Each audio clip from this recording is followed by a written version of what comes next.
Is it possible to make 10 times more on your rental income than you ever thought possible and imaginable, especially compared to traditional rentals such as single family homes or even apartment building units?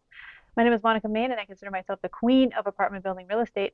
And it wasn't until recently when I made a staggering revelation, and that was me understanding exactly how to make 10 times more in income on each rental unit with a very unorthodox, little known investing secret.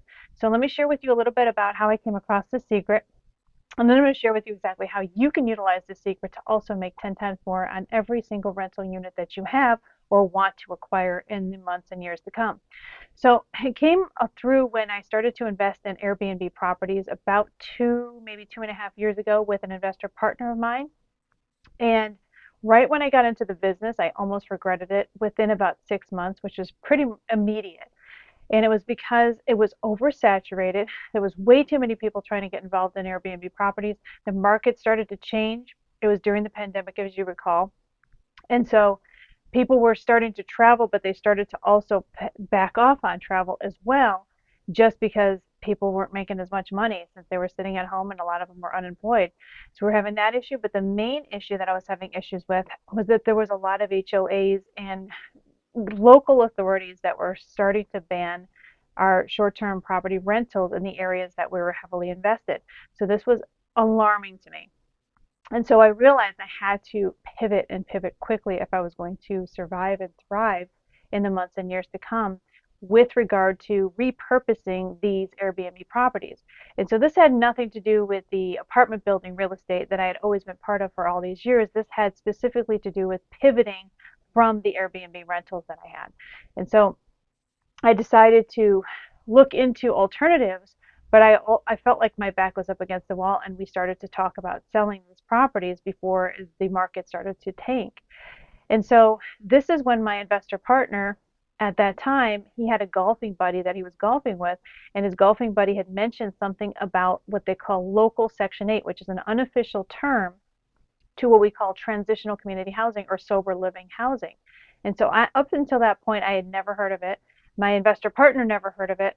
And so when we were debating on what to do with these Airbnb properties, he had suggested to me, he's like, listen, my golfing buddy had talked about something called local Section 8, and this is kind of what it's about in a nutshell. Are you interested in maybe pivoting some of our properties into this local Section 8 opportunity?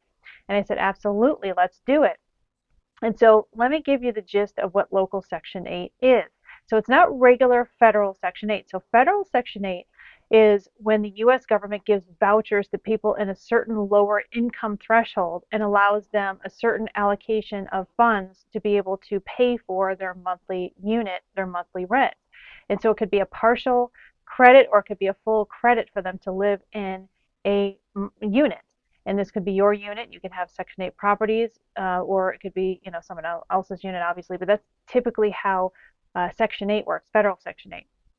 And so the problem with federal Section 8 is that it only goes by market rent. So whatever the market rent is, that's generally what federal Section 8 is going to be. You're not going to make any more additional funds on it. In addition to that, you're going to have to rent your units to singular families or single individuals that are moving into your units. So local Section 8 is different because it's sober living. You don't have to be licensed or certified if you're doing it in a certain way, meaning that you don't have any medical or therapeutic personnel on staff to help people out. It's just basically a place for them to lay their head and fall asleep and then go to work the next day. And so what's cool about these types of properties is that you can put 2 people per bedroom and up to 3 people in a master bedroom, provided that the master bedroom is larger in size. So if you have a 4-bedroom, 2-bath, for example, you could fit up to 9 people in that 4-bedroom, 2-bath house. And so what's cool about this is that you'll get between $800 and $1,200 per person. So, for example, if you do have 9 people in your 4-bedroom, 2-bath house, you're looking at between $72,000 and $10,800 per month in gross revenue. So you might have noticed that you can't buy a 4-bedroom, 2-bath house and be able to turn around and rent it out for a profit. In fact, you would be lucky to make between $100 and $200 a month in profits on a 4-bedroom, 2-bath house, especially in light of still people trying to sell at peak of the market, even though in many areas of the country that's just simply not doable. It's a pipe dream. but also the interest rates. The interest rate is the killer right now. And so you can't go out there as a residential single family home investor and purchase pretty much any house and then expect to turn around and rent it out unless you're getting an absolute screaming deal on it. So a 4-bedroom, 2-bath house with current interest rates right now, it depends on, of course, where you buy in the country, but say, for example, you buy it for 400,000, you put your 20% down. Between all of that, you're still looking at about a $2,300 to $2,500, say $2,500 monthly mortgage payment. And so, are you going to be able to get $2,500 a month in rental income? And even if you do, you're still not making any money because you have to take into account your insurance bill for that property. You have to pay property taxes, and there's going to be other expenses associated with that property as well. And then, say, for example, you are making, I don't know, randomly, let's just say $200 a month in your pocket, cash in your pocket. That's after all your expenses are paid, including your mortgage, taxes, and of course, your insurance. So say you're making $200 a month, but guess what happens if say the HVAC system breaks? Or say, for example, it needs plumbing work or electrical work. All of a sudden now that $200 that you were making every single month, that's going into these repairs probably for the next several months to cover that reimbursement. And so it's just not a doable way to be able to make money right now at this time. Now, the same also goes for, unfortunately, apartment building units, unless you're buying big, unless you're buying, say, for example, 24 units and you're buying at a discount. Otherwise, for the most part, your smaller apartment buildings or even your multifamilies, your duplex, triplexes, and quads or fourplexes, they're not working as far as financially right now at this time. So what do? Well, you could either sit on your hands and wait around until the market collapses and you can get pennies on the dollar deals, which we were able to do post 2008 crash. But the problem is many of these banks and lenders are simply not going to allow you to get funding from them if you're not already a well-established investor or you don't already have private investors lined up in your pocket to be able to fund these deals. Because generally when the market collapses, guess what? Nobody wants to lend because they're all afraid, and therefore you're stuck scrounging around, for coins in your cushions to be able to find the funding to be able to fund these deals and these properties. So here's the best of both worlds. So we have now an opportunity, transitional community housing or sober living, where you can get a 4-bedroom, 2-bath house. You can even do a rent to own or lease option deal, or a subject to, if you wanted to do that. You could, basically take over somebody else's existing mortgage at a lower interest rate, which is cool. If you don't want to buy a property right now, which I completely understand, or you can buy a property if you're getting a really good deal on it. And so what you do is you buy that property, you then turn it into transitional community housing, and you're able to connect with and get contracts with local Section 8 government agency departments and organizations that will pay per person to stay in your house.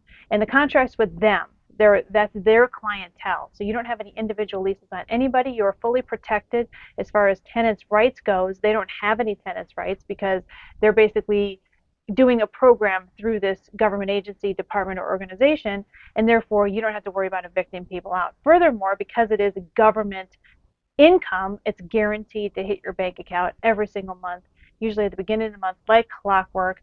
You don't have to worry about going after people with evictions. You don't have to worry about whether people are going to make rent, because you have to think in terms of, if you do have a $2,500 a month mortgage payment on a property you're renting out, what happens if that person loses their job?